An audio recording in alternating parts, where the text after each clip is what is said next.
Hi friends! Welcome back to my channel.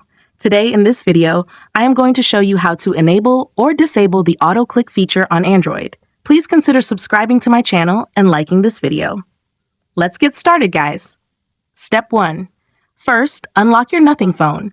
Open the Settings app to find the Home Settings menu. Step 2. Now scroll down and choose the Accessibility option on the screen. This menu contains additional options for customizing your accessibility features. Step 3. Next, scroll down to locate the Timing Controls option. Tap on it. Step 4. Now locate the Autoclick Dwell Timing option. Tap on it. Unfortunately, this is turned off. Step 5. For the last and most important step, see the other options, short, medium, and long. Choose the one you like and turn on the Autoclick Dwell Timing feature instantly.